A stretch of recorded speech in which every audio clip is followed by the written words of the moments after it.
تیسری تمہید یہ ہے کہ وجود باری تعالیٰ کا جو مسئلہ ہے، پہلے تو ہم مطلق وجود کے بارے میں بحث کریں گے، وہ بھی فلسفہ، سائنس اور مذہب تینوں کا مشترکہ موضوع ہے، اور اس کے بعد پھر ہم بات کریں گے وجود باری تعالیٰ پر، پہلے مطلق وجود پھر وجود باری تعالیٰ پر۔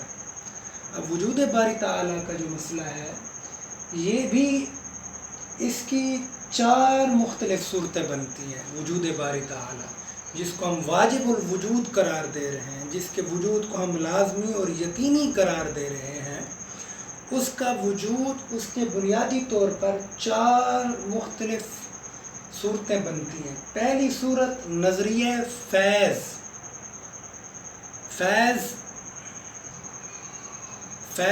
یہ فیض کا مطلب ہم اپنے اردو میں استعمال کرتے ہیں کہ میں نے فلاں سے فیض حاصل کیا، یعنی فلاں سے کوئی مسئلہ اخذ کیا، اکتساب کیا، فلاں سے استفادہ کیا، فیض لینا۔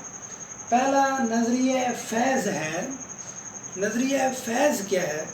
جس طرح کے فلاسفہ اور حکماء کے بارے میں نے عرض کی کہ ان کا بنیادی تصور، یہ کسی بھی چیز کو آئیڈیالزم کے تحت دیکھتے ہیں، تصوریت کے تحت دیکھتے ہیں، تو یہ وجود باری تعالیٰ کو بھی کسی آئیڈیالزم اور کسی تصوریت کے تحت دیکھتے ہیں۔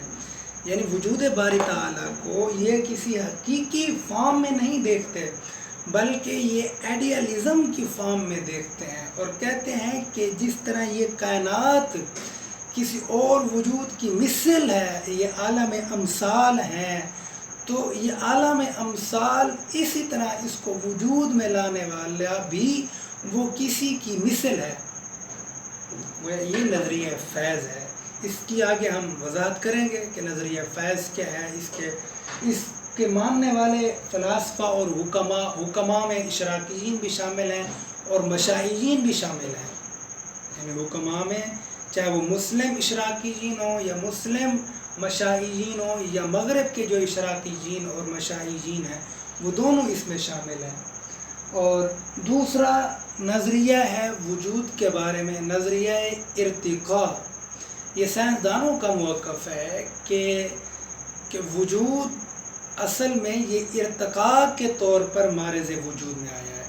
یہاں وجود سے مراد، کیونکہ سائنسدان کسی ایسے وجود کے منکر ہیں جو کہ ہماری عقل سے ماورا ہو یا ہماری حس سے ماورا ہو، تو ہماری حس سے جو وجود ماورا ہے، جو ہماری حس میں نہیں آ سکتا، ہمارے حواس میں نہیں آ سکتا، ہمارے مشاہدے میں نہیں آ سکتا، تو اس کا سائنسدان کیونکہ انکار کرتے ہیں، اس لیے سائنسدان طبعیات کو میٹیریلسٹک کنسیپٹ، خدا کا وہ کنسیپٹ پیش کرتے ہیں جو میٹیریلسٹک تصور ہے، مادی تصور حیات ہے۔ گویا جس طرح وہ حیات کا تصور مادی طور پہ پیش کرتے ہیں، اسی طرح وہ ایک ایسی طاقت کو بھی مادی قرار دیتے ہیں جس نے اس ساری کائنات کو وجود عطا کیا۔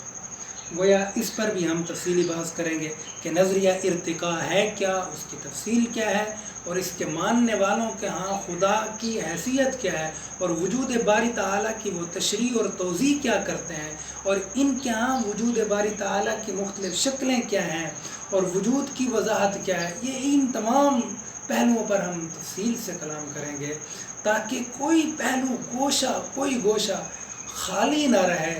ہم جس اعتقادی فکر کا جائزہ لینا چاہتے ہیں، وہ فکر ہمارے سامنے اپنی منظم شکل میں، اپنی بہترین شکل میں، تاکہ ہمیں احساس ہو، ہمیں یقین ہو کہ ہم جس عقیدہ اور نظریے پر قائم ہیں وہی درست ہے، وہی صحیح ہے، وہی اسلاف کا موقف ہے، وہی منہج سلف کے مطابق ہے۔ تیسرا نظریہ ہے نظریہ عرفان۔ یہ صوفیاء کا نظریہ ہے، بڑا اہم نظریہ ہے۔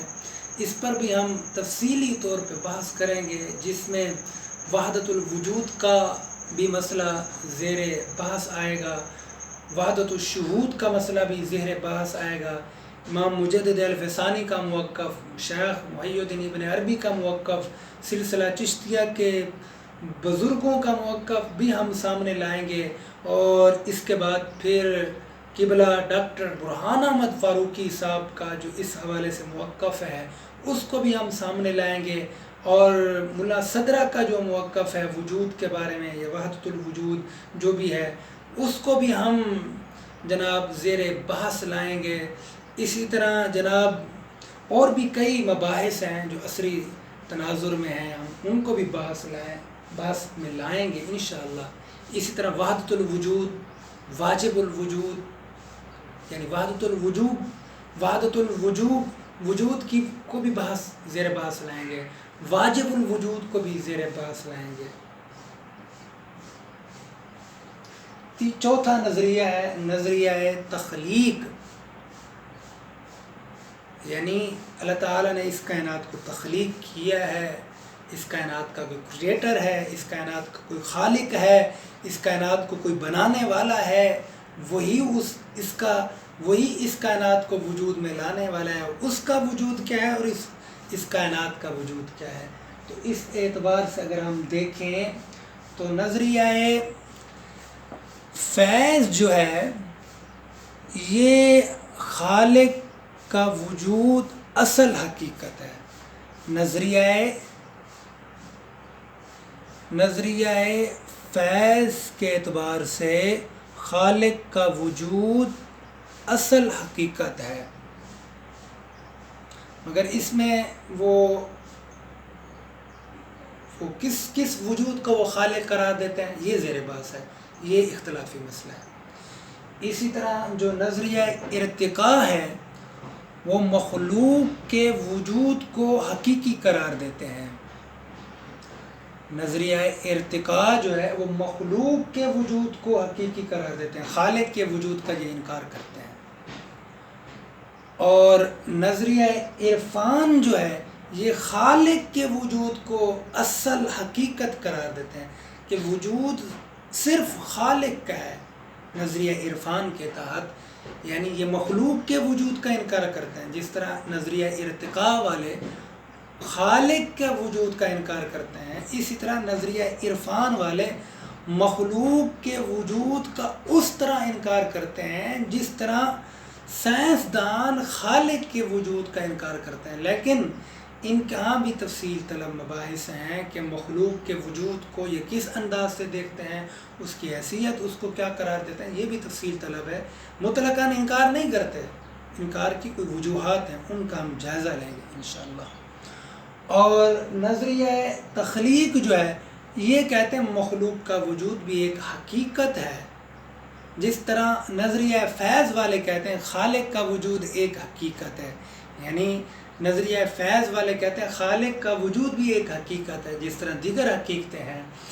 اسی طرح نظریہ تخلیق والے کہتے ہیں کہ مخلوق کا وجود بھی ایک حقیقت ہے جس طرح خالق کا وجود ایک حقیقت ہے، لیکن مخلوق کا وجود یہ خالق کے وجود کی مرہون منت ہے، یعنی مخلوق کو وجود میں لانے والا خالق ہے، خالق کے بغیر مخلوق کا وجود ناممکن ہے۔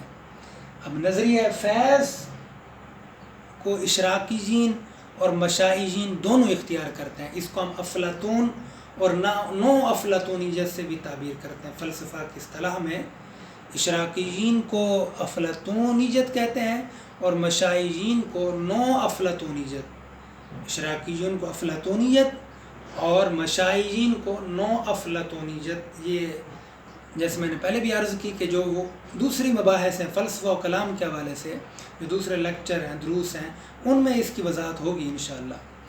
اسی طرح جو نظریہ ارتقاء ہے اس کو منکرین خدا، ملحدین، دہریے، نیچرل سائنسز، سوشل سائنسز اور جناب تھیورڈ سائنسز، تینوں میں نظریاتی سائنسز ہوں یا عملی سائنسز ہو جن کو ہم نیچرل سائنسز کہتے ہیں جس میں حیاتیات، طبعیات، اور سوشل سائنسز جس میں نفسیات، بشریات، سیاسیات، تاریخیات، یہ تمام پہلو شامل ہیں، یہ تمام شعبہ علم شامل ہیں۔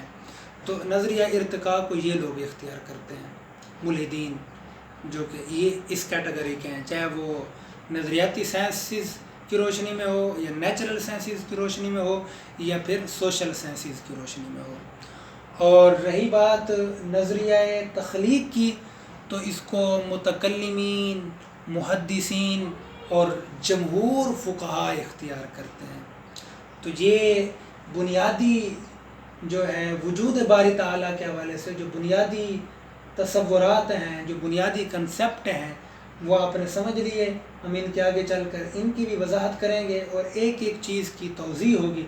ابھی میں آپ کو خاکہ تمہیداً سمجھا رہا ہوں تاکہ ایک آسانی کے ساتھ آپ کے ذہن میں بیٹھ جائے، آپ اس کو اچھی طرح ذہن نشین کر لیں اس نقشے کو، تاکہ بات واضح طور پہ سمجھ آ جائے۔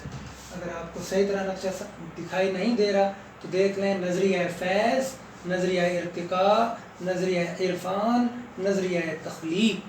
نظریہ فیض فلاسفہ، حکماء، چاہے وہ اشراقیین ہوں، مشائعین ہوں، ان کا موقف ہے۔ ان کے موقف کے مطابق خالق کا وجود بھی ایک حقیقت ہے، جس طرح دیگر حقیقتیں موجود ہیں۔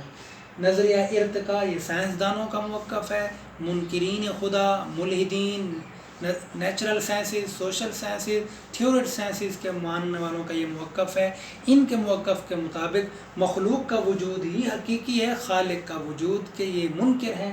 تیسرا ہے نظریہ عرفان، یہ صوفیاء کا، چاہے وہ صدریہ ہوں، وجودیہ ہوں، شہودیہ ہوں، یہ تینوں کا موقف ہے۔ ان کے موقف کے مطابق خالق کا وجود حقیقی ہے، مخلوق کا وجود حقیقی نہیں ہے۔ اور چوتھا نظریہ ہے نظریہ تخلیق، یہ متکلمین، محدثین، جمہور فقہاء کا موقف ہے۔ اب ایک اور تمہید جسے یہاں ہم وضاحت کرنا جس کی وضاحت کرنا ضروری ہے، وہ یہ ہے کہ ایک شعور کی کتنی صورتیں ہیں، کیونکہ جس طرح ہمارا شعور ڈیولپ ہوگا، جس طرح کا ہمارا شعور ہوگا، اسی طرح کا نظریہ ہمارے سامنے آئے گا۔ جس طرح کا ہمارا شعور ہوگا، اسی طرح کا تصور علم ہم رکھیں گے، اسی طرح کا ہمارا اسٹرکچر آف نالج ہوگا، پیراڈائم آف ایجوکیشن ہوگا۔ تو شعور کی صورتیں، ایک ہوتا ہے شعور نظری، جو کہ نظر و فکر، اس شعور کا خاصہ یہ ہوتا ہے کہ یہ نظر و فکر کی روشنی میں مسائل کو پرکھتا ہے۔ یہ فلسفہ، جو فلسفہ کے ماننے والے ہیں، ان کا شعور ہوتا ہے۔ دوسرا ہوتا ہے شعور اخلاقی اور شعور جمالی، یہ صوفیاء کا شعور ہوتا ہے کہ ہر چیز کو اخلاقیات اور جمالیات کے نقطہ نظر سے دیکھتے ہیں۔ تیسرا ہے شعور مذہبی، کہ یہ ہر چیز کو مذہبی نقطہ نظر سے دیکھتے ہیں، دینی نقطہ نظر سے دیکھتے ہیں کہ آیا دین نے اس حوالے سے کیا رہنمائی فرمائی۔ تو گویا یہ شعور کی مختلف صورتیں آپ نے پہچان لی۔ آج ہم نے 4 تمہیدیں آپ کو بتائی ہیں۔ پہلی تمہید وجود کے بارے میں تھی، دوسری تمہید مسلم فلاسفہ اور حکماء کے بارے میں تھی، تیسری تمہید وجود باری تعالیٰ کے متعلق تھی، اور چوتھی تمہید شعور کی مختلف صورتوں کے بارے میں تھی۔ اب ان بنیادی تمہیدات کو، ان بنیادی گزارشات کو جب آپ نے سمجھ لیا، تو اب اگلے درس میں ہم انشاءاللہ وجود کے مسئلے پر تفصیلی کلام کریں گے، اور یہ جو تمہیدیں ہم نے ذکر کی ہیں، ان تمہیدات کی روشنی میں ہم ان مذاہب اور ان کے موقفوں کا جائزہ لیں گے، تاکہ جو اسلام کا، قرآن کا صحیح موقف ہے وہ سامنے آ سکے۔ وما علیہ الا البلاغ المبین۔